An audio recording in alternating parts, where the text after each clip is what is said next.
Hello दोस्तों, एक बार फिर से स्वागत है आपका आरंभ स्टडी पॉइंट में। आज हम क्लास 7 का 10वां अध्याय शुरू करेंगे, जो कि 18वीं शताब्दी में नए राजनीतिक गठन है। चलिए शुरू करते हैं।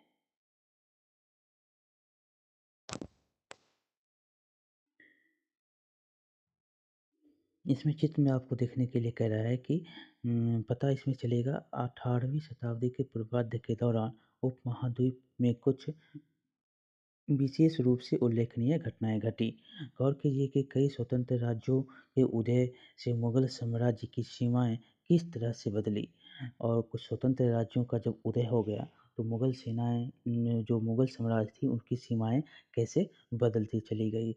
आप भी देखेंगे कि 1665 तक अन्य शक्ति यानी ब्रिटिश सत्ता ने पूर्वी भारत के बड़े बड़े हिस्सों में सफलतापूर्वक उन्होंने उसको हड़प लिया। इस मानचित्र में आपको 18वीं शताब्दी के नए राज्यों का जो गठन हुआ था उनमें देखेंगे तो आपको सिख का होगा गठन, यहाँ पर जाट का, यहाँ गुजरात में आप भी देखेंगे मालवा का यहाँ पर गठन होगा, यहाँ बंगाल का, इसमें मुर्शिदाबाद, अवध, यहाँ पर मराठा का, यहाँ हैदराबाद, ये सब जो है नए नए राज्य उभर कर आए 18वीं शताब्दी में। मुगल के बाहरी सीमा जो आप देख रहे हैं, ये मुगल के बाहरी सीमा, ये जो चित्र देख रहे हैं मुगल साम्राज्य की बाहरी सीमा 1700 ईस्वी, ये जो मुगल साम्राज्य की बाहरी सीमाएं थी ये, और ये जो अंदर की सीमाएं थी जिनमें से इन सब राज्यों का जो है गठन, नए राज्यों का गठन हुआ था।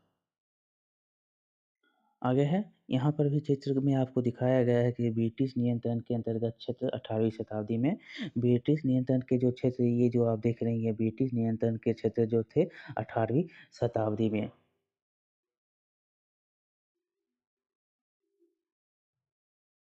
ये जो देखेंगे इसमें दिखाया गया है कि हमें जो यह दर्शाता है 18वीं शताब्दी एक ऐसा अवधि था, ये एक ऐसी अवधि थी जब भारत में राजनीतिक परिस्थितियां अपेक्षाकृत एक छोटे समय अंतराल में बड़ी तेजी से बदलनी शुरू हो गई थी। और ये जो 18वीं शताब्दी जो थी 1700 से कुछ का जो काल शुरू हो गया था, यहाँ पर जो है बहुत तेजी से ये जो राजनीतिक स्थिति जो परिस्थिति थी बहुत तेजी से बदलना शुरू हो गया था।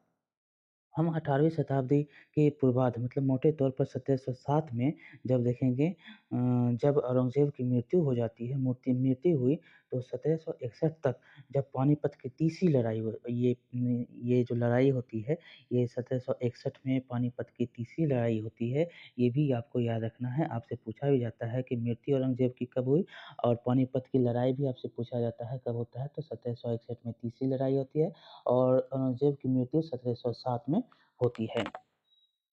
के दौरान उपमहाद्वीप में उत्पन्न हुई राजनीतिक शक्तियों के बारे में इसमें हम पढ़ेंगे, और इस उपमहाद्वीप में जो है नई राजनीतिक शक्ति का जो उदय हुआ उनके बारे में, इसके कैसे उदय हुए इनके बारे में इसमें हम पढ़ने को आपको मिलेगा। तो चलिए यहाँ पर जो हम देखेंगे आगे, मुगल साम्राज्य और पूर्ववर्ती मुगलों के लिए संकट की स्थिति। मुगल साम्राज्य और उसके पूर्व के जो संकट हुए, कब से हुए, क्यों हुए, उनके बारे में, उनकी स्थिति क्या थी, उनको देखेंगे। तो चलिए, लिखा हुआ है कि मुगल साम्राज्य अपनी सफलता की ऊंचाई पर किस प्रकार पहुंचा था, और फिर 17वीं शताब्दी के अंतिम वर्षों के में उसके सामने तरह तरह के संकट किस प्रकार खड़े होने लगे थे। ऐसा अनेकों कारण से हुआ था, और वो कैसे सफलता प्राप्त किया और कैसे वह पतन की ओर गया, इनके अनेक कारण थे।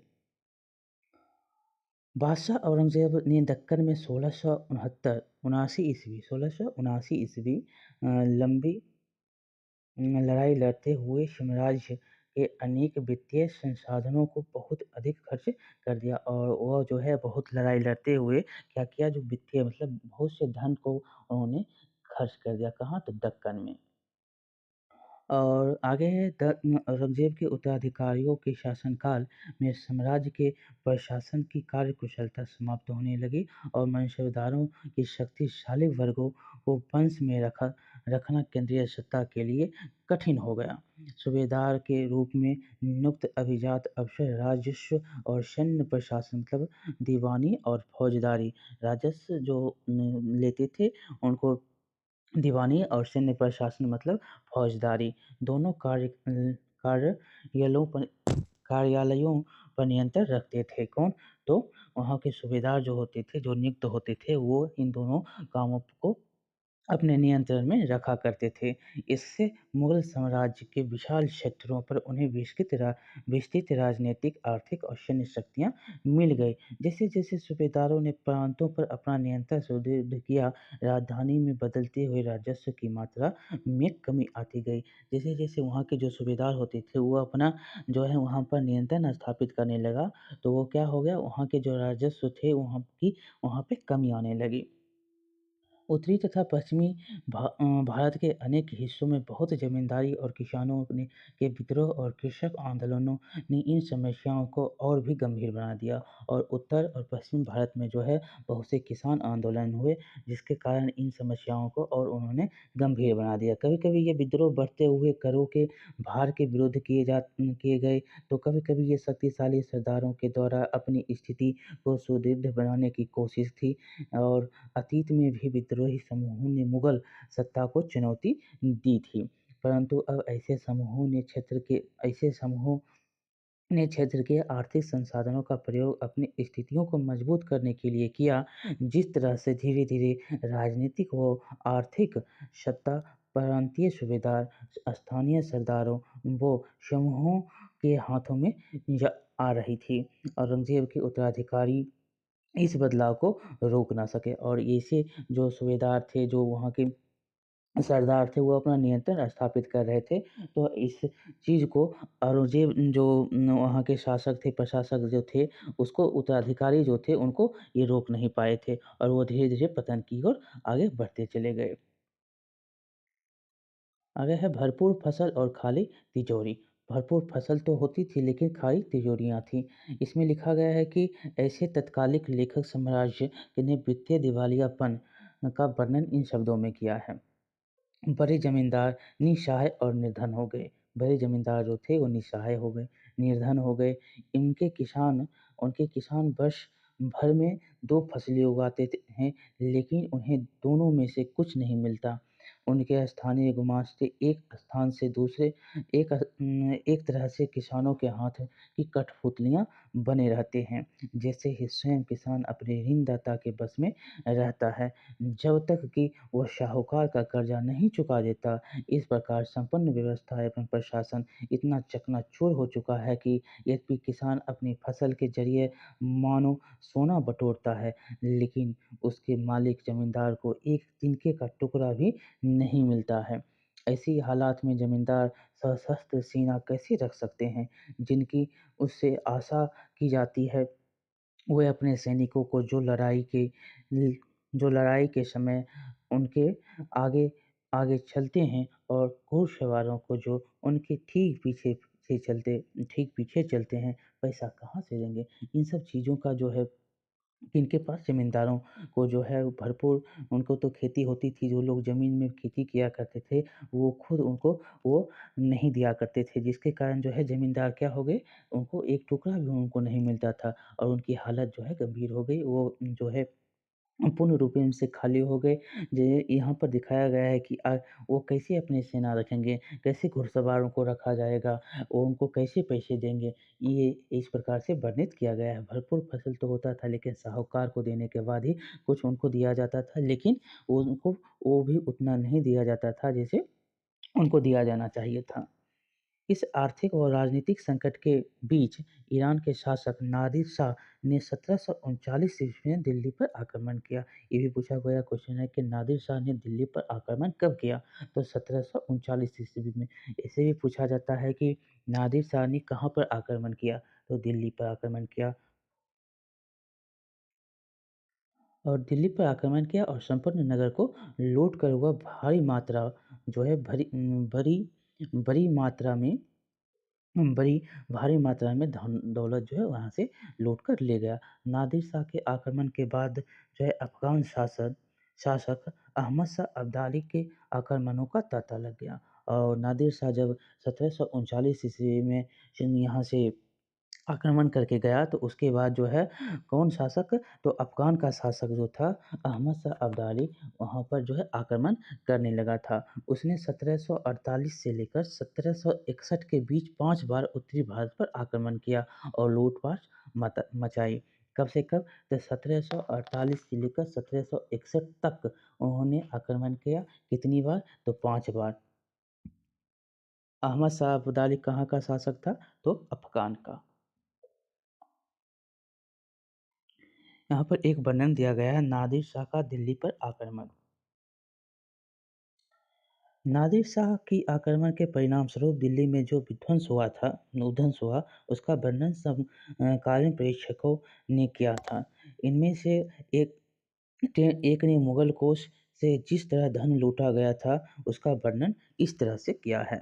60 लाख रुपये और कई हजार सोने के सिक्के, लगभग 1 करोड़ रुपये के सोने के बर्तन, लगभग 50 करोड़ रुपये के गहने, जवाहरात और अन्य चीज़ें ले गया। जिनमें कुछ तो इतनी बेशकीमती थी कि दुनिया में उनका मुकाबला कोई भी नहीं कर सकता था। जैसे तख्त, ताउस यानी मयूर सिंहासन कौन ले गया? तो नादिर शाह के द्वारा ये 1739 ईस्वी में दिल्ली पर जब उन्होंने आक्रमण किया तो तख्त ताउस इनके द्वारा यहाँ से ले जाया गया। आगे है कि अन्य वृत्तांत में दिल्ली पर आक्रमण के प्रभाव का वर्णन मिलता है।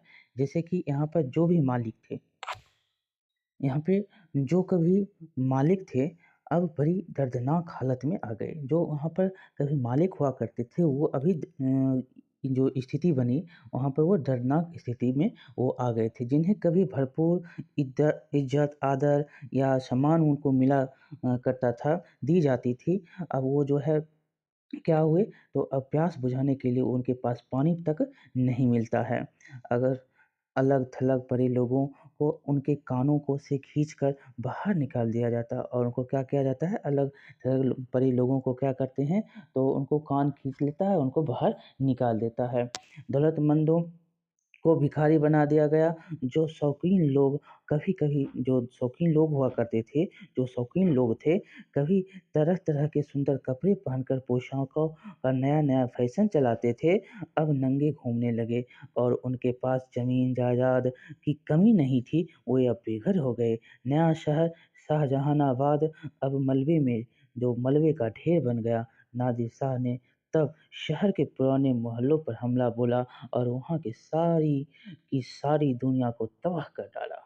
ये नादिर शाह के जो उनके आक्रमण में हुए प्रभाव थे, ये इन प्रभावों को बतलाता है कि अमीर लोग कैसे गरीब हो गए, जो फैशनदार कपड़े पहनते थे वो अब नंगे हो गए, वो भिखारी बन गए। इन सब चीज़ों का जो है आक्रमण किनके द्वारा किया गया, तो नादिर शाह के आक्रमण के बाद ये सब वहाँ पर हुआ और ये एक राजधानी जो नया शहर बनाया गया था, वो जो शाहजहानाबाद नया शहर जो था, वो अब क्या हो गया, मलबे में ढेर हो गया था। ये नादिर शाह का चित्र है, आपको 1779 का एक चित्र नादिर शाह का है। आप याद रखेंगे इसमें वो 2-3 जो पॉइंट है जिसमें कि तख़्त-ए-ताऊस जो है यानी मयूर सिंहासन ये जो शाहजहाँ का जिस पे ये बैठा करता था सिंहासन उसका था, इसके द्वारा यहाँ से ले जाया गया, ये लूट कर ले गया कौन? तो नादिर शाह। और इसका आक्रमण कब हुआ था? 1739 ईस्वी में। और अफ़गान शासक का आक्रमण कब हुआ? अफ़ज़ल शाह अब्दाली का, अहमद शाह अब्दाली का। तो ये 1748 से लेकर 1761 तक हुआ। कितने बार? तो 5 बार हुआ था। आगे है साम्राज्य। ये जो चैप्टर है ये बहुत ही इम्पोर्टेंट चैप्टर है। इसमें बहुत सारे क्वेश्चन आपको देखने को मिलते हैं। यहाँ से बहुत सारे क्वेश्चन पूछे जाते हैं। आगे क्या हुआ, तो साम्राज्य पर सब ओर से दबाव तो पड़ ही रहा था।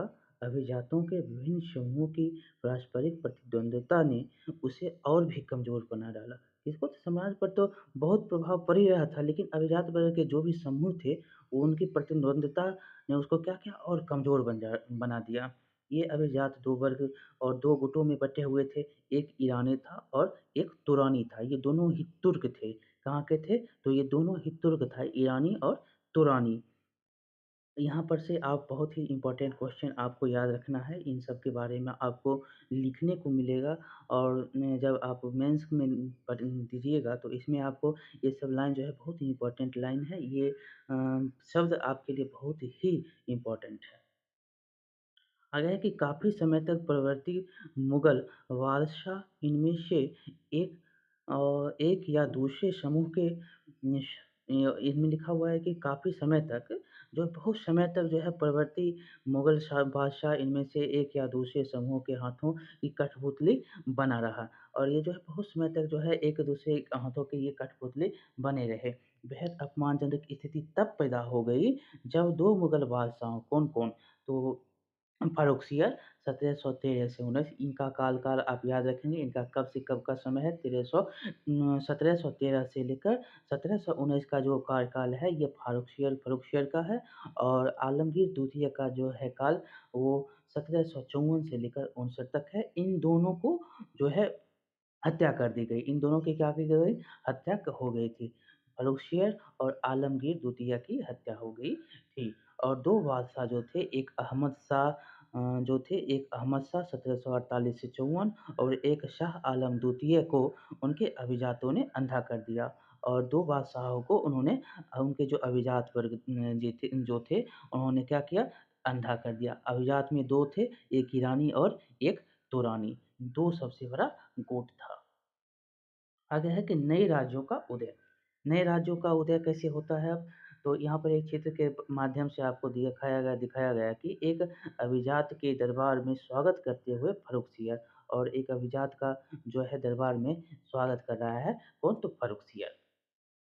नए राज्यों का उदय तो मुगल सम्राटों की सत्ता के पतन के साथ-साथ बड़े प्रांतों के सूबेदार और बड़े जमींदारों ने उपमहाद्वीप के विभिन्न भागों में अपनी शक्ति प्रबल बना ली। 18वीं शताब्दी के दौरान मुगल साम्राज्य धीरे-धीरे कई स्वतंत्र क्षत्रिय राज्यों में बिखर गया और 18वीं शताब्दी के दौरान ही मुगल साम्राज्य के जो भी क्षत्रिय राज्य थे वो धीरे-धीरे क्या हुआ? तो बिखर गया। मोटे तौर पर 18वीं शताब्दी के राज्यों को 3 परस्पर व्यापी समूहों में बाँटा जा सकता है। एक था अवध, एक था बंगाल और एक हैदराबाद। ये आपसे पूछा गया है कि 18वीं शताब्दी में 3 समूह के जो बाँटे गए राज्य थे, कौन-कौन थे? तो अवध, बंगाल और हैदराबाद। जैसे वे राज्य जो सबसे पहले मुगल प्रांत के थे, हालाँकि इन राज्यों के शासक अति शक्तिशाली थे और काफ़ी हद तक स्वतंत्र थे। उन्होंने मुगल बादशाह के औपचारिक तौर पर अपने संबंध नहीं तोड़े और जो है दूसरा आप देखेंगे तो दूसरा में ऐसे राज्य जो मुगलों के पुराने राज शासन काल में वतन जागीरों के रूप में काफ़ी स्वतंत्र थे। इनमें कई राजपूत प्रदेश भी शामिल थे। तीसरा श्रेणी में आप मराठों, सिखों तथा जाटों के राज आते हैं। ये विभिन्न आकार के थे और इन्होंने कड़े और लंबे सशस्त्र संघर्ष के बाद मुगलों से स्वतंत्रता जो है छीन कर ली थी। कौन? तो ये कहाँ के? तो मराठा, सिख और जाट के जो भी राज्य आते थे। पुराने मुगल प्रांत, आगे है पुराने मुगल प्रांत। इसमें आप 3 को याद रखेंगे जो कि बहुत बहुत महत्वपूर्ण है, बंगाल, अवध और हैदराबाद जो ये जो जो राज्य बने थे मुगल से टूट के, ये बहुत ही इम्पोर्टेंट है।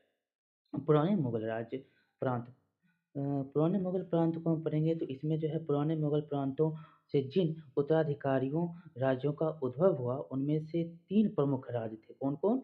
तो अभी आपको हम बताए थे अवध, बंगाल और हैदराबाद। ये तीनों ही राज्य उच्च मुगल अभिजातों द्वारा स्थापित किए गए थे। तीनों राज्यों के संस्थापक कौन-कौन थे?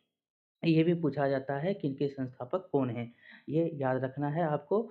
सआदत खान जो हैं ये अवध के संस्थापक थे। ये कहाँ के? तो अवध के। मुर्शीद कुली खां बंगाल के और आसफ जाह जो था वो हैदराबाद का संस्थापक था। ये जो याद रखेंगे कौन-कौन से? तो अवध के शहादत खां, मुर्शीद कुली खां बंगाल और आसफ जाह हैदराबाद। ऐसे व्यक्ति थे जिनका मुगल दरबार में ऊँचा स्थान था और ये ऐसे व्यक्ति थे जिनका जो है मुगल दरबार में बहुत ही ऊँचा स्थान था और इन तीनों ने क्या किया? अलग-अलग राज्यों का जो है स्थापना कर दिया। तो अवध का स्थापक कौन था? तो संस्थापक जो था वो सआदत खान था, और मुर्शीद कुली खां बंगाल, और आसफ शाह जो था ये कहाँ का था? आसफ जाह, तो ये हैदराबाद। आगे है कि मुग़ल बादशाहों को उन पर जो है भरोसा और विश्वास था। आसफ़ जाह और मुर्शीद कुली खां दोनों ही 7-7 हज़ार जात का दर्जा वो मिला हुआ था। इनको कितना? तो 7,000 7-7 हज़ार का जात का दर्जा इनको मिला हुआ था। जबकि सआदत खां की जात का दर्जा जो था वो 6,000 का था। इन दोनों को 7-7 था, और सआदत खां को 6,000 का दर्जा प्राप्त हुआ था। अब आगे है हैदराबाद। हैदराबाद के बारे में आपको मिलेगा, तो हैदराबाद के संस्थापक के रूप में आशफ जाह को आप देखें। लेकिन यहाँ पर जो है सबसे ज़्यादा संस्थापक की जो आप मायने रखेंगे, तो इसमें जो आपको सबसे ज़्यादा निज़ाम उल हल्क मुल्क आशफ जाह इनका पूरा नाम था। इनका पूरा नाम क्या था? हाँ, आसफ़ जाह का पूरा नाम याद रखेंगे आप, जो निज़ाम उल मुल्क आसफ़ जाह। जाह जो है ये पूरा नाम इनका है। निज़ाम उल मुल्क के नाम से भी आपको क्वेश्चन में दिया जाता है। ज़्यादातर आपको क्वेश्चन में देखने को मिलता है। हैदराबाद में आपको निज़ाम उल मुल्क ज़्यादातर मिलता है, या असब्ज़ भी कहीं-कहीं मिलता है, लेकिन ज़्यादातर आपको निज़ाम उल मुल्क ही देखने को मिलता है। दोनों नाम आप पूरा नाम भी याद रखेंगे, और ऐसे निज़ाम उल मुल्क भी नाम याद रखेंगे। इनका जो काल है जो 1724 से लेकर 1748 तक इनका क्या काल है? तो 1724 से लेकर इनका समय जो 1724 से 48 तक है, जिसने हैदराबाद राज्य की स्थापना की थी। जब मुग़ल बादशाह जो था फ़र्रुखियर के दरबार का एक अत्यंत शक्तिशाली सदस्य था। ये जो था ये मुग़ल बादशाह फ़र्रुखियर के दरबार में एक बहुत ही शक्तिशाली सदस्य था। सबसे उन्होंने क्या किया, जो उसे सर्वप्रथम अवध की सूबेदारी सौंपी गई थी। किसको? तो निज़ाम उल मुल्क को सबसे पहले जो है अवध की सूबेदारी सौंपी गई थी, और बाद में उसे दक्कन का कार्यभार दे दिया गया। 1720 से 22 के मध्य ये दक्कन प्रांतों का सूबेदार होने की वजह से आसफ जाह के पास पहले से ही राजनीतिक और वित्तीय प्रशासन जो था उसका पूरा नियंत्रण उसके पास था। दक्कन में होने वाले उपद्रवों और मुगल दरबार में रही प्रतिस्पर्धा का फायदा उठाकर उसे उन्होंने क्या किया, उसने सत्ता हथियाई तथा उस क्षेत्र का वास्तविक शासक बन गया। ये जो है उन सभी का फायदा उठाया, और वह वहाँ का वास्तविक शासक बन गया।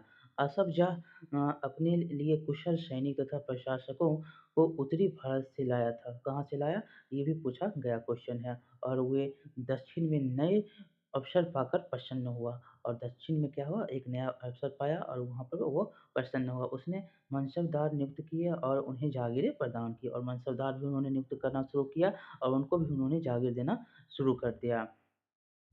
हालाँकि वह अभी भी मुग़ल सम्राट का सेवक था, फिर भी वह काफ़ी आज़ादी से शासन चलाता था। ना तो वह दिल्ली से कोई निर्देश लेता था, और ना ही दिल्ली उनके काम-काज में कोई हस्तक्षेप करती थी।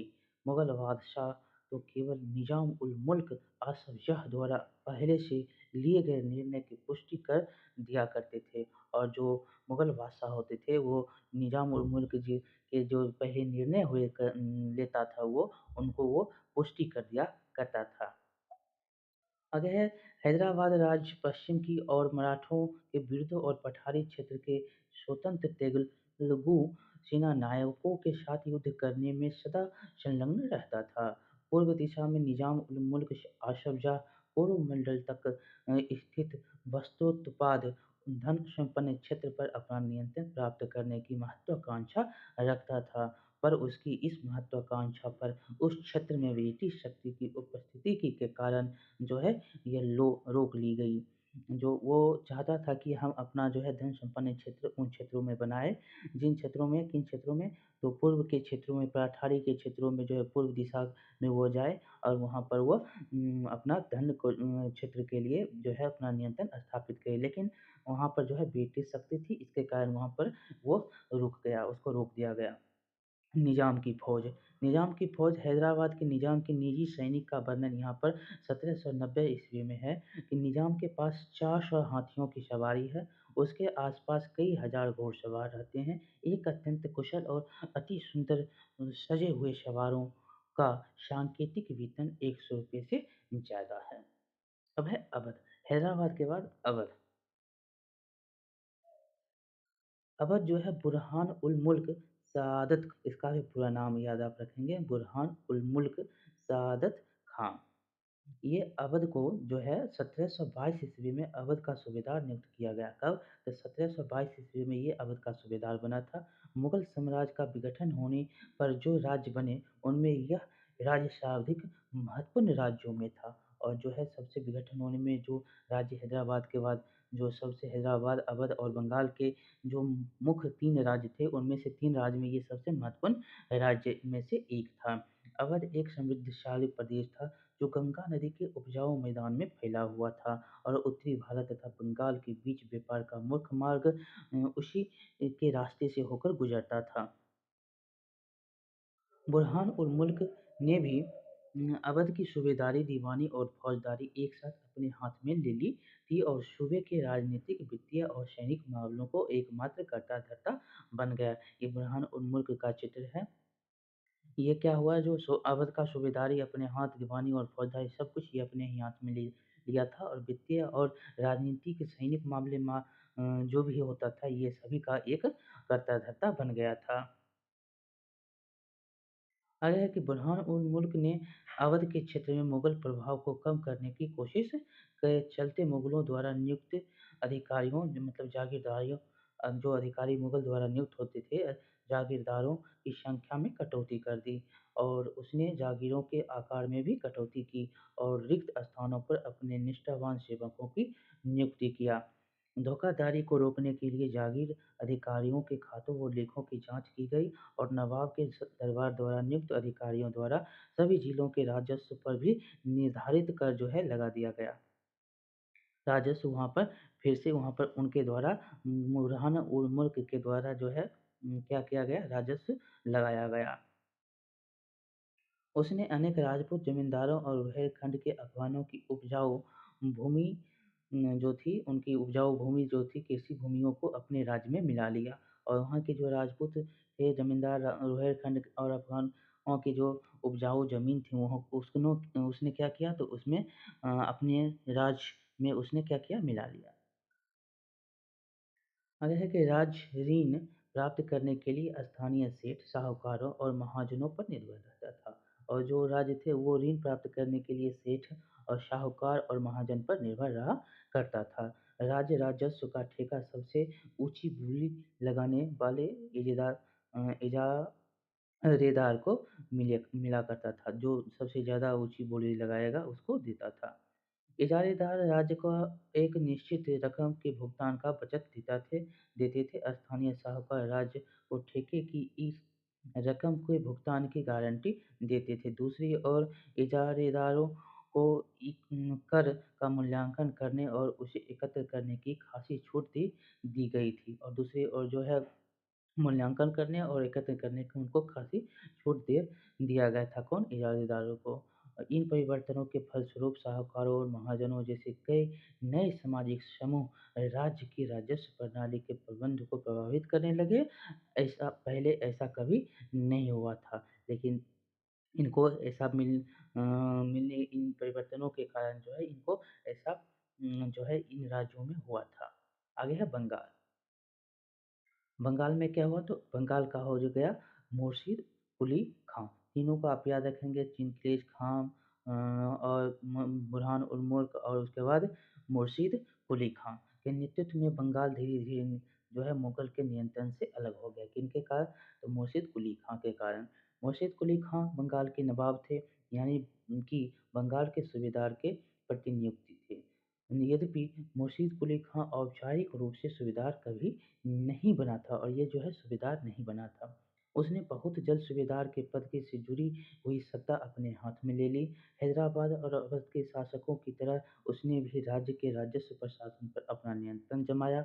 बंगाल में मुगल प्रभाव को कम करने के लिए उसने बंगाल के राजस्व का बड़े पैमाने पर निर्धारण करने का आदेश दिया।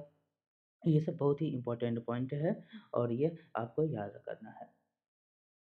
क्या किया तो ये जो है अपने राज्य का जो राजस्व है अपने हाथों में ले लिए था और प्रभाव जो है मुग़ल का प्रभाव जो है उसने बंगाल पर कम कर दिया और कम कर दिया, बड़े पैमानों पर पुनः निर्धारण करने का उन्होंने क्या किया, तो राजस्व जो है बड़े पैमानों पर निर्धारित करने का आदेश दे दिया। सभी ज़मींदारों से बड़ी कठोरता से राजस्व नकद किया जाता था और बहुत ही कठोरता से ज़मींदारों से राजस्व वसूला जाता था। परिणाम स्वरूप क्या हुआ तो बहुत से ज़मींदारों और महाजनों तथा साहूकारों से उधार लेना पड़ता था।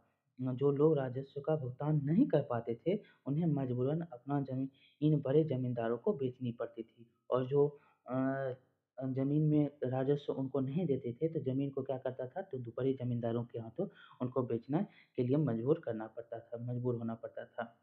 इस प्रकार 18वीं शताब्दी में बंगाल के एक क्षेत्रीय राज्य बन जाने से जमींदारों को इसमें काफ़ी बदलाव आया। राज्य और साहूकारों के बीच हैदराबाद तथा अवध में जो घनिष्ठ संबंध था, वह अलीवर्दी खां के शासनकाल में 1740 से लेकर 56 अलीवर्दी खां का शासनकाल आप याद रखेंगे 1740 से 56 तक का है। ये जो इनमें बंगाल में स्पष्ट रूप से दिखाई दिया। उसके शासनकाल में जगत सेठ का शाहूकार घराना अत्यंत समृद्धशाली हो गया था और जगत सेठ के बारे में आप जानते भी हैं। उनके बारे में आपको आगे पढ़ने को मिलेगा कि ये जो जगत सेठ था ये क्या था एक शाहूकार था और ये बहुत ही समृद्धशाली हो गया था इनके कार्यकाल में। तो अलीवर्दी के शासनकाल में 1740 से 56 में जो है ये जो जगत सेठ था वो साहूकार का घराना था वो बहुत ही समृद्धशाली हो गया था। यहाँ पर आप अलीवर्दी खान का जो है दरबार देख सकते हैं। ये अलीवर्दी खां है, ये दरबार लगाया हुआ है। यदि हम इन राज्यों की अभिलक्षणों पर विहंगम दृष्टि डालें, तो हमें उनमें कुछ सामान्य विशेषताएँ देखने को मिलेंगी। प्रथम है यद्यपि बड़े राज्य पुराने मुगल अभिजातों द्वारा स्थापित किए गए थे, ये अभिजात कुछ प्रशासनिक व्यवस्थाओं के प्रति संदेशबद्ध थे जो उन्हें उत्तराधिकार में मिले थे। विशेषतः वे जागीरदार व्यवस्था को अत्यंत संदेह की दृष्टि से देखा करते थे। दूसरा क्या था? तो दूसरा उनके कर प्राप्त करने के तरीके मुगलों से भिन्न था। कर संग्रह करने के लिए अधिकारियों पर निर्भर न रहकर तीनों राज्यों हैदराबाद, अवध, बंगाल ने राजस्व वसूली के लिए इजारेदारों के साथ ठेके कर लिए। इजारेदारी की प्रथा जो मुगलों द्वारा पूर्णतः नापसंद की गई थी, 18वीं शताब्दी में समस्त भारत में ये फैल गया था। तथापि देहात के उसके प्रभाव में क्षेत्रीय भिन्नताएँ थीं। इन सभी क्षेत्रीय राज्यों में तीसरा समान लक्षण यह था कि उनमें राज्य और धनी महाजनों तथा वणिक जनों के बीच संबंध उभरने लगे। ये साहूकार महाजन लोग लगान वसूल करने वाले इजारेदारों को पैसा उधार देते थे, बदले में प्रतिभूमि जमानत का या बंधक के रूप में जमीन रख लेते थे और उनकी जोतों से अपने खुद के कारिंदों के ज़रिए कर वसूल किया करते थे। इस प्रकार समस्त भारत में धनाढ्य साहूकारों और महाजनों की इस नई राजनीतिक व्यवस्था में साझेदारी क्या हुई? बढ़ गई। ये 3 कारण जो हैं बहुत ही महत्वपूर्ण है तीनों क्षेत्रों के लिए, जो कि ये नापसंद इजारेदारी किसका था? मुगल का था। लेकिन इन तीनों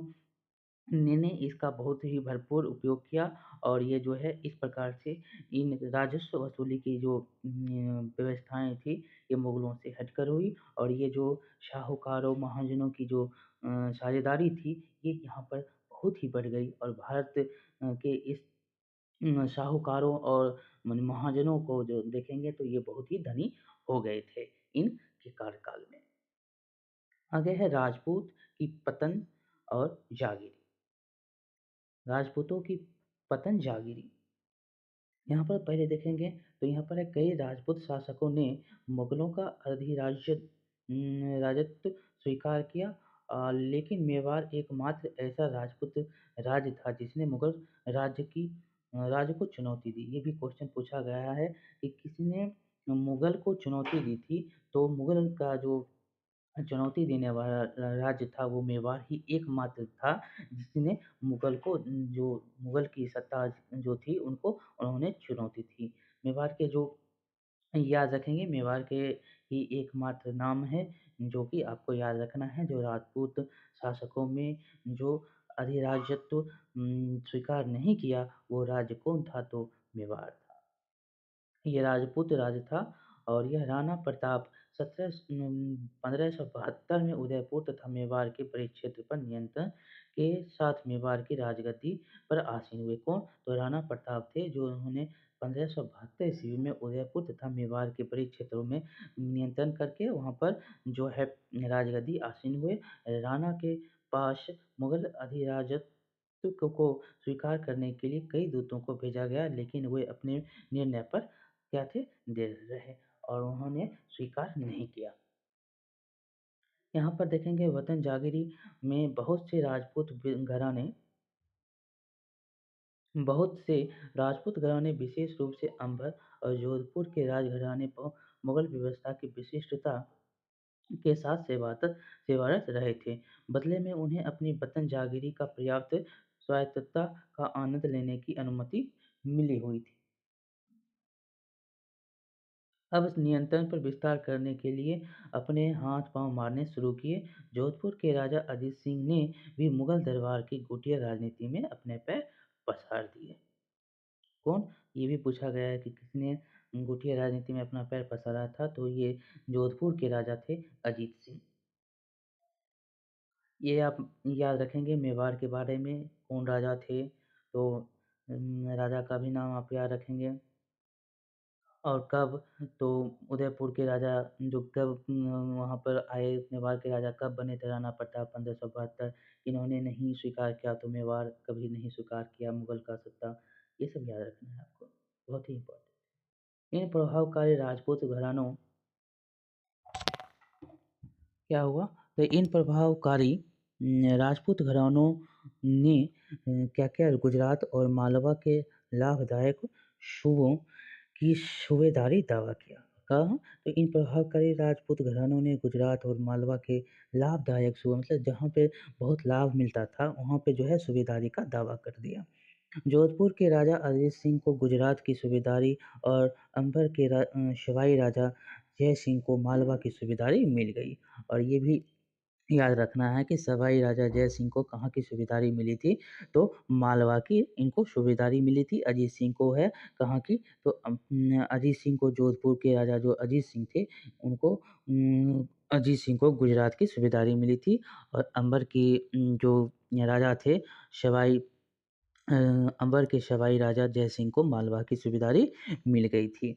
बादशाह जहांदार शाह ने 1713 में इन राजाओं के इन पदों पर नामीकरण किया। और कब? तो 1713 ईस्वी में बादशाह जो था जहांदार शाह, इन्होंने इसका इन पदों पर नामीकरण कर दिया। उन्होंने अपने वतनों के पास पड़ोस के शाही इलाकों के कुछ हिस्सों पर कब्जा करने की भी कोशिश की। जोधपुर राजघराने ने नागौर को जीत लिया और जोधपुर के राजघराने ने क्या किया? नागौर को जीत लिया और अपने राज्य में मिला लिया। दूसरी ओर अंबर ने भी बूंदी के बड़े-बड़े हिस्सों पर अपना कब्जा कर लिया। सवाई राजा जय सिंह ने जयपुर में अपनी नई राजधानी स्थापित की और 1722 ईस्वी में आगरा की सूबेदारी दे दी गई।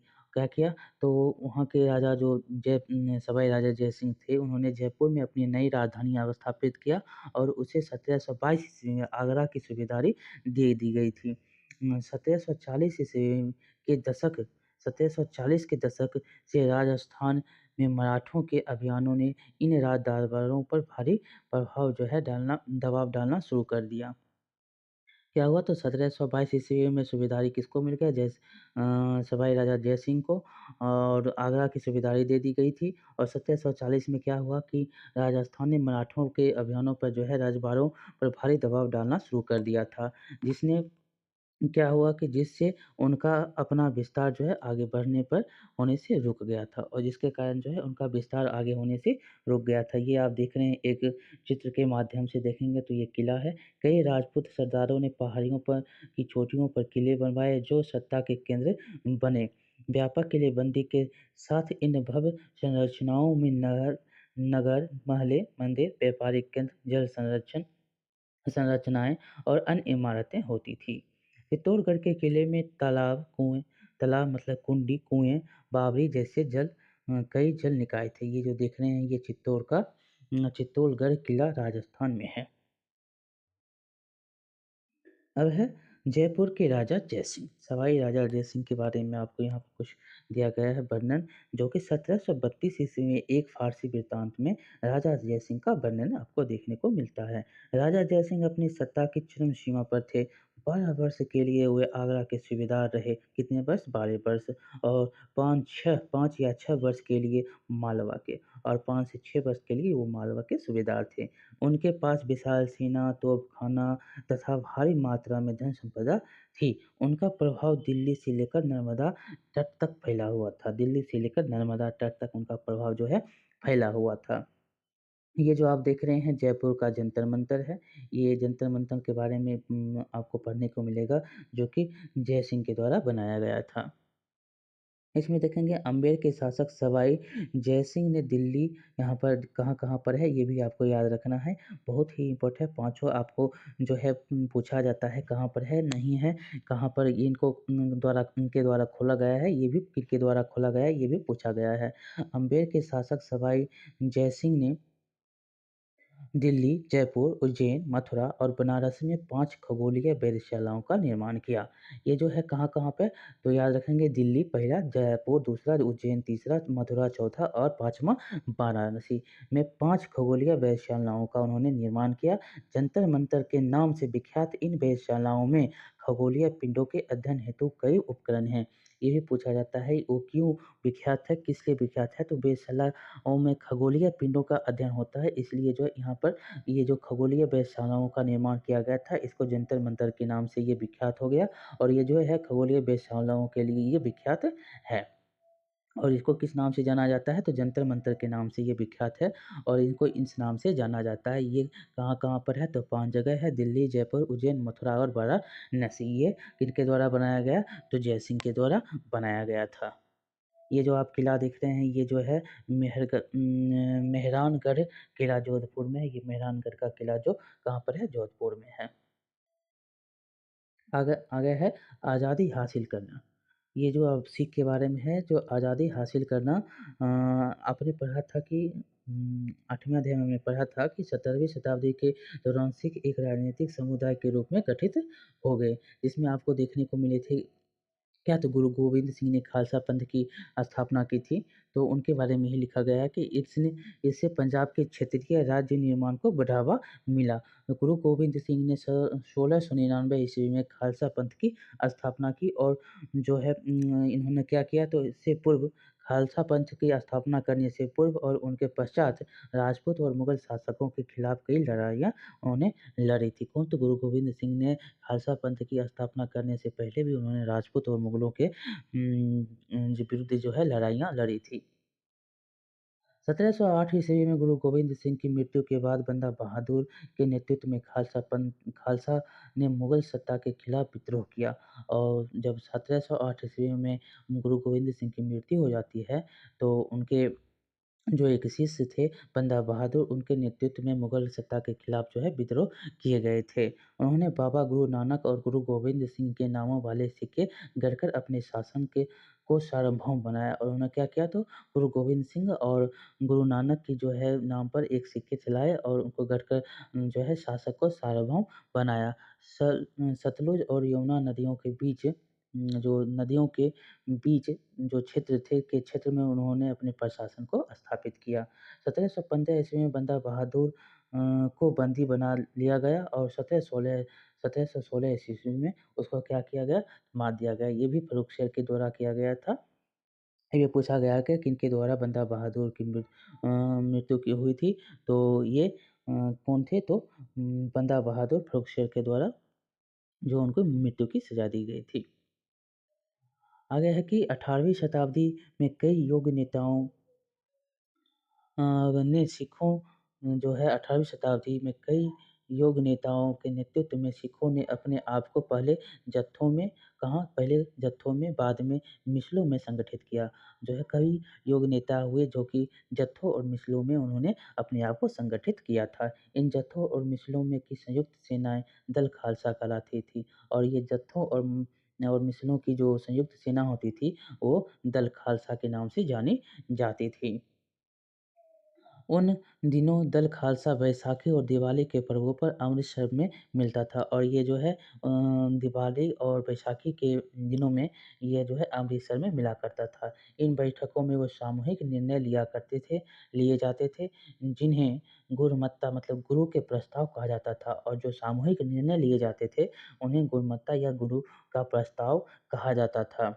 और सिखों ने राखी व्यवस्था को स्थापित किया और सिखों के द्वारा ही राखी व्यवस्था को स्थापित किया गया, जिसके अंतर्गत किसानों ने से उसकी उपज का 20% कर के रूप में कर बदले में उन्हें संरक्षण प्रदान किया जाता था। और ये राखी व्यवस्था क्या था?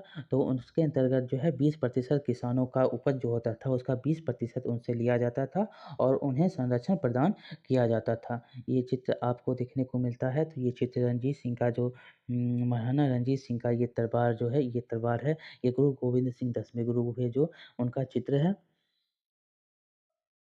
राखी व्यवस्था आप समझ गए, राखी व्यवस्था स्थापित किया, ये पूछता भी है जो राखी व्यवस्था कहाँ पर स्थापित की गई थी। तो ये जो राखी व्यवस्था सिखों के द्वारा जो है जारी किया गया था, सिखों के द्वारा स्थापित किया गया था। इसके अंतर्गत जो है कितने प्रतिशत, तो 20% जो है किसानों से उपज का कर लिया जाता था। किस किस लिए? तो संरक्षण के लिए उनसे ये लिया जाता था।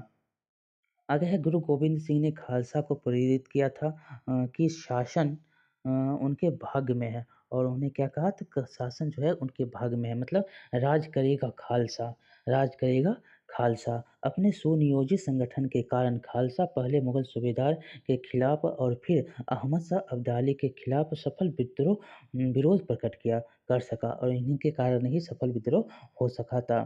अहमद शाह अब्दाली ने मुगलों से पंजाब का समृद्ध प्रांत और सिंध हिंद की सरकार को अपने कब्जे में कर लिया और अहमद शाह अब्दाली जब उसका आक्रमण हुआ था तो उसने क्या किया, तो पंजाब का समृद्ध प्रांत सरहिंद जो है सरकार को उनके अपने कब्जे में ले लिया था वो। कौन? तो अहमद शाह अब्दाली। खालसा ने 1765 में अपना सिक्का गढ़कर सार्वभौम शासन की घोषणा कर दी। कौन? तो खालसा। आगे है कि यह महत्वपूर्ण है कि सिक्के पर उत्कीर्ण वही शब्द वही थे जो बंदा बहादुर के समय में खालसा के आदेशों में पाए जाते थे और सिक्के पर जो वही शब्द भी थे जो कि बंदा बहादुर के द्वारा चलाए गए थे। आगे है कि इसमें देखेंगे तो इसमें आपको देखने को मिलेगा।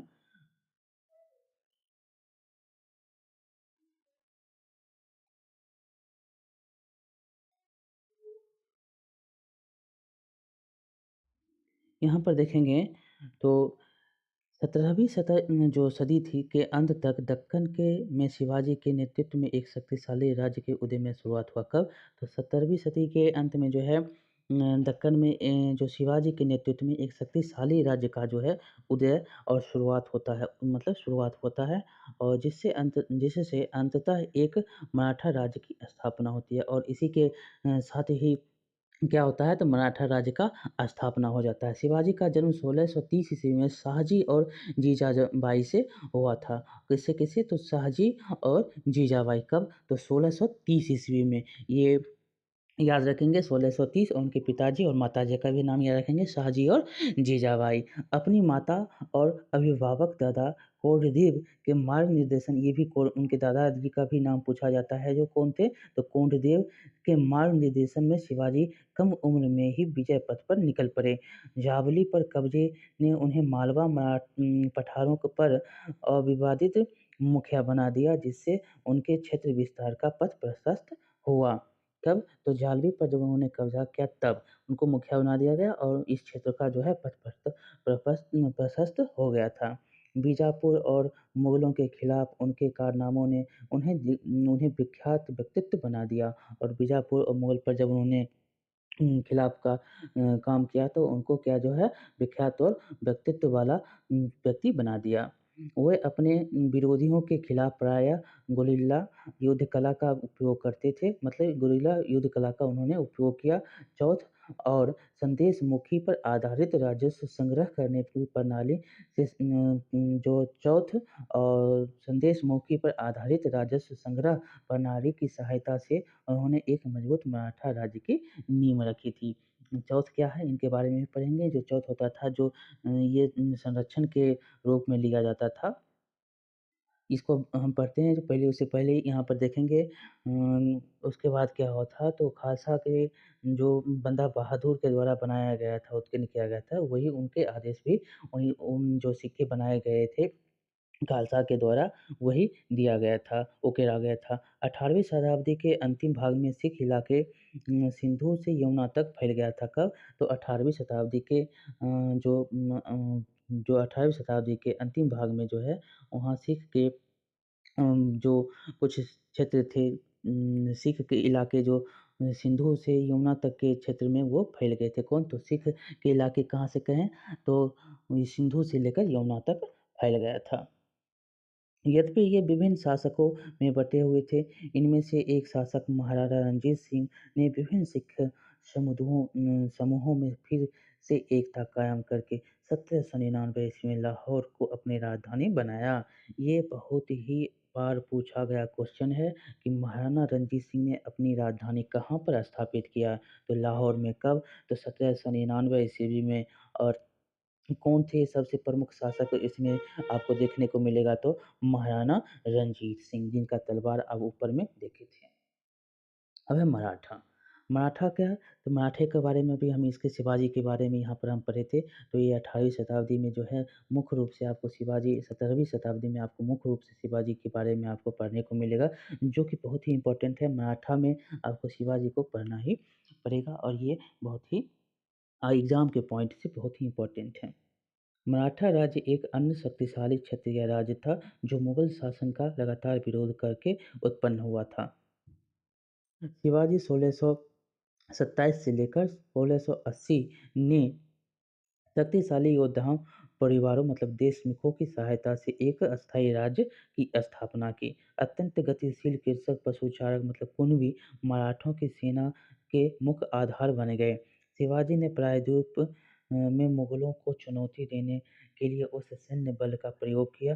शिवाजी की मृत्यु के पश्चात मराठा राज्य में प्रभावी शक्ति चित्तपावन ब्राह्मणों के एक परिवार के हाथों में रही, जो शिवाजी के उत्तराधिकारियों के शासनकाल में पेशवा मतलब प्रधानमंत्री के रूप में अपनी सेवाएं देते रहे। पुणे मराठा राज्य की राजधानी बन गया। ये भी पूछा जाता है कि कौन सी मराठा की राजधानी थी, तो पूना जो है मराठा की राजधानी थी। और शिवाजी के उत्तराधिकारियों के शासनकाल में आपको पेशवा मतलब पेशवा किसको कहा जाता था? तो प्रधानमंत्री के रूप में पेशवाएँ जो थी वो अपने सेवाएँ देते रहे थे। पेशवा जो है अपना सेवा देता रहा था। और यहाँ पर देखेंगे तो शिवाजी के रूप में आपको शिवाजी का जो काल का 1627 से लेकर 80 तक जो है शक्तिशाली रूप से आपको देखने को मिलेगा। और यहाँ पर जो मुख्य रूप से आपको ये जो क्या था तो ये मुगल का क्या करता था? विरोध करता था। ये लगातार किसका विरोध करता था? तो मुगल का विरोध करता था और ये बहुत ही शक्तिशाली बन गया। आगे चलकर जो है मराठों ने क्या किया तो मराठों के द्वारा जो है बहुत सारे युद्ध लड़े गए और जीते भी गए। और जहाँ पे वो जीतते थे वहाँ से या जीत थे वहाँ से कर लेते थे, राजस्व प्राप्त करते थे। और जहाँ नहीं जीतते थे तो उनके संरक्षण से उनको डरा के या उनकी भय किसी मुगलों के भय से उनसे क्या करते थे, चौथ के रूप से वो राजस्व का संग्रह किया करते थे।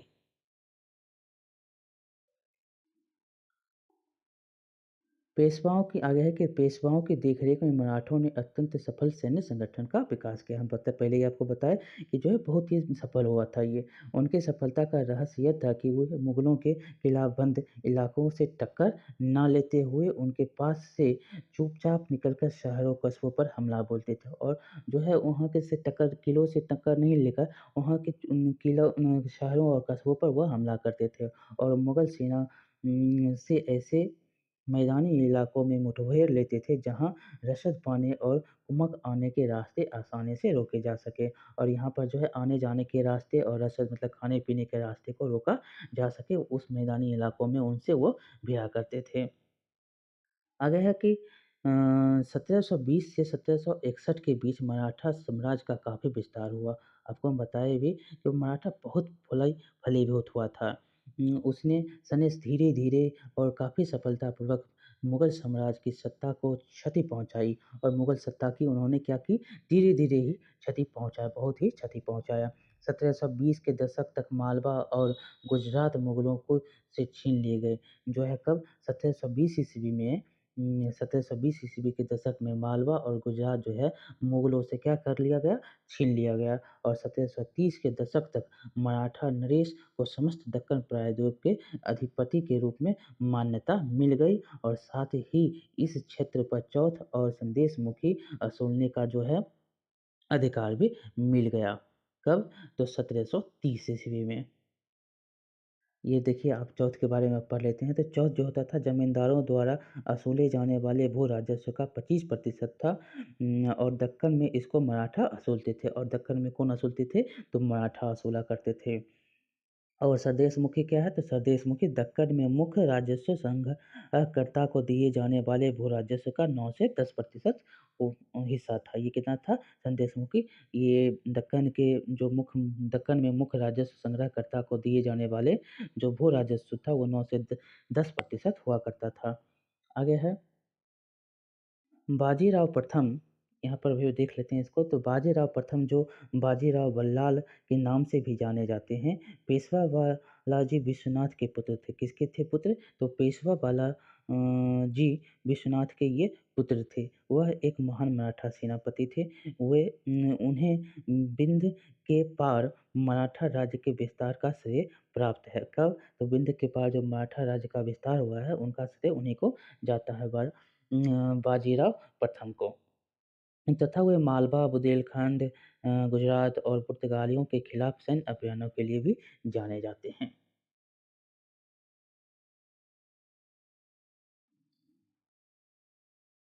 आगे देखेंगे इसमें जो है 1737 ईस्वी में दिल्ली पर धावा बोलने के बाद क्या किया?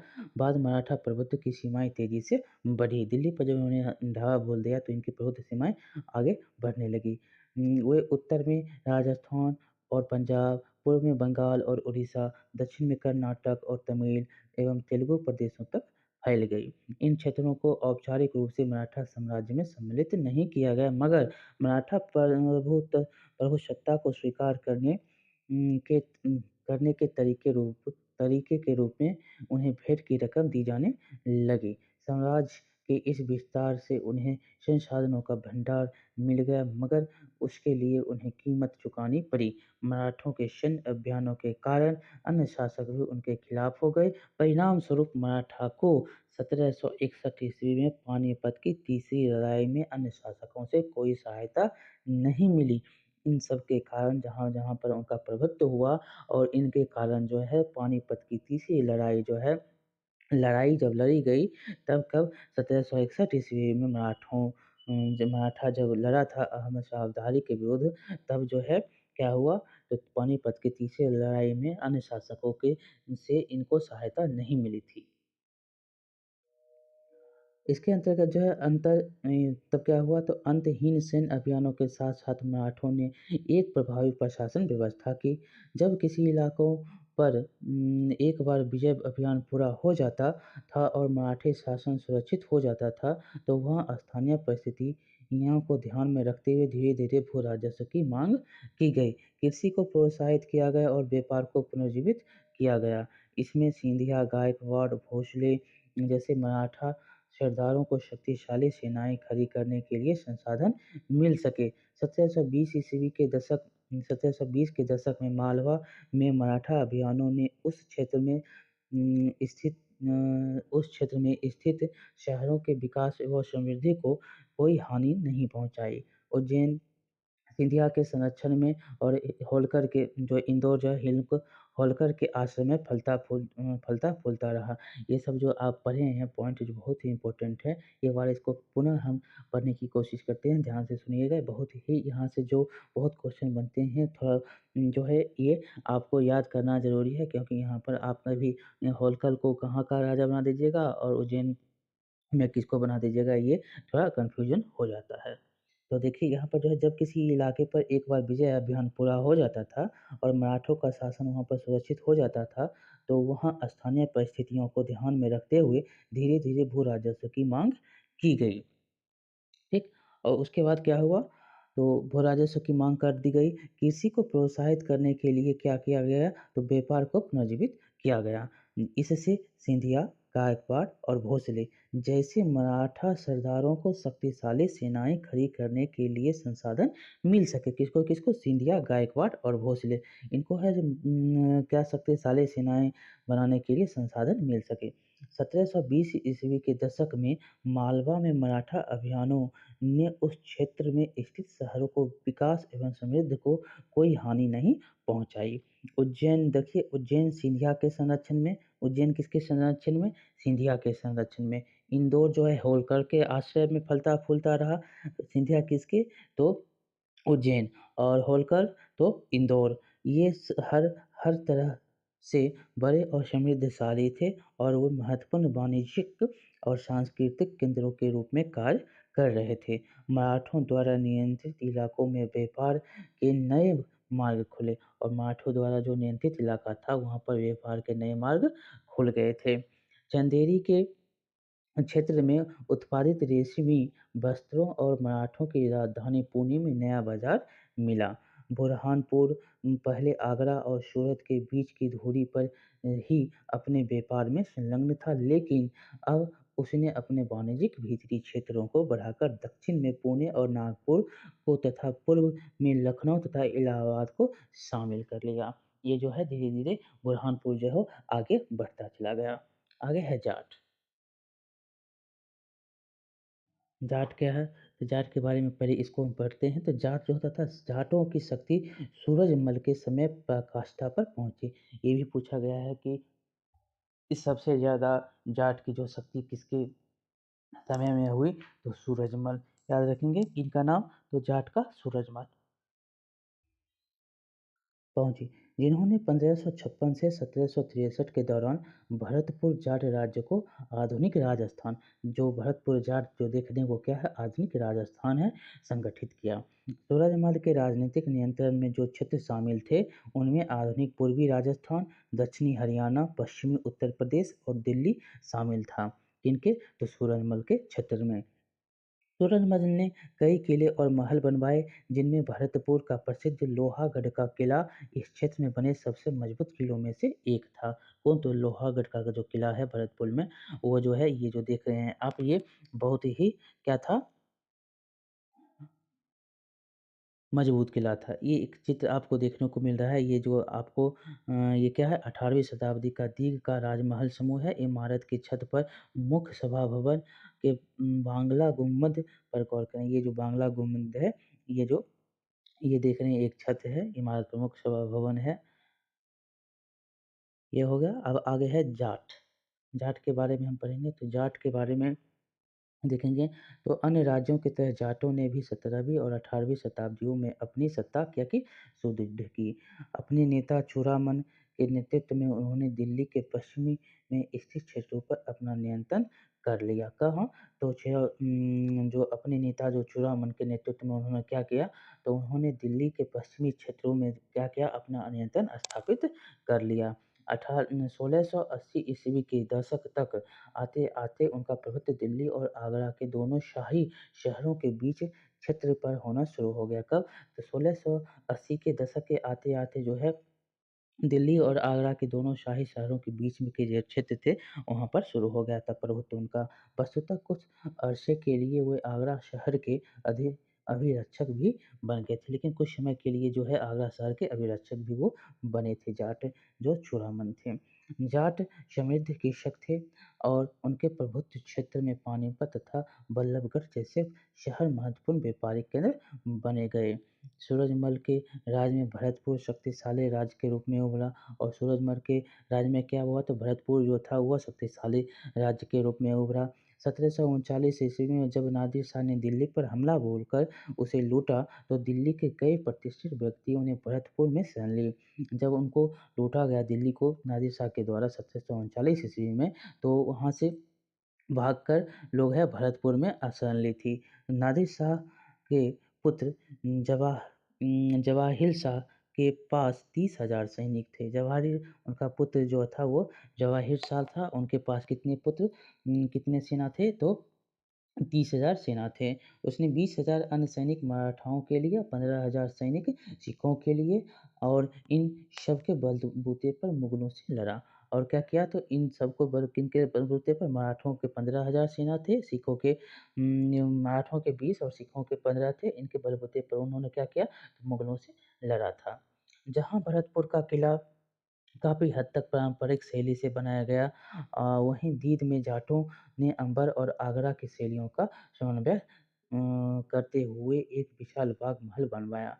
वहीं दीद में क्या किया, जाटों ने अंबर और आगरा की शैलियों का समन्वय करते हुए एक विशाल बाग महल उन्होंने बनवाया था। किसने? तो जाटों ने। आगे है, शाही वास्तुकला से जिन रूपों को पहली बार शाहजहां के युग में जोड़ा गया था, दीग दीग की इमारतें उन्हीं रूपों के नमूनों पर बनाई गई थी। अध्याय में हमने देखा था कि किस तरह से क्या बन रहा है।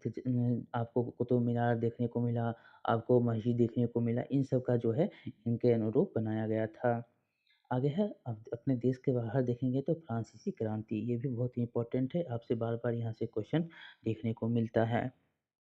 1789 से लेकर 1794 ईस्वी, तो 18वीं शताब्दी में भारत के विभिन्न राज्य व्यवस्थाओं में जनसाधारण को अपनी-अपनी सरकारों के कार्यों में हिस्सा लेने का अधिकार नहीं था। ऐसी स्थिति पश्चिमी दुनिया में 18वीं शताब्दी के आखिरी दशकों तक बनी हुई थी। अमेरिकी 1776 से 1781 और फ्रांसीसी क्रांतियों ने इन स्थितियों को और साथ-साथ अभिजात वर्ग के सामाजिक व राजनीतिक प्राधिकारों को चुनौती दी।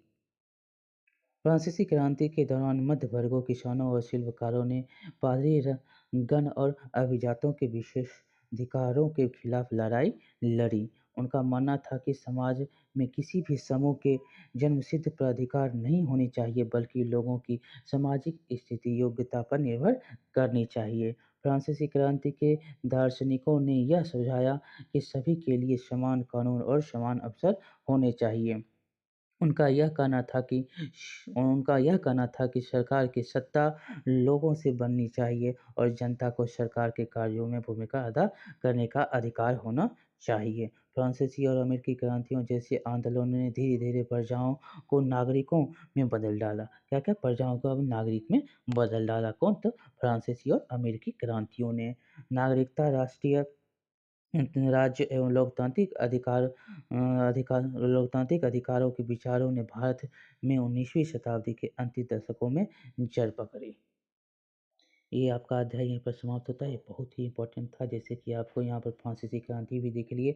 यहाँ पर आपको जाट, बंगाल, मुर्शिद कुली खां, हैदराबाद और नासिर शाह, ये इन सब के बारे में आपको पढ़ने को मिला। इससे बहुत ही क्वेश्चन आपको देखने को मिलते हैं। बहुत-बहुत धन्यवाद। अच्छा लगा तो लाइक करिएगा, शेयर करिएगा और सब्सक्राइब करिएगा। बहुत-बहुत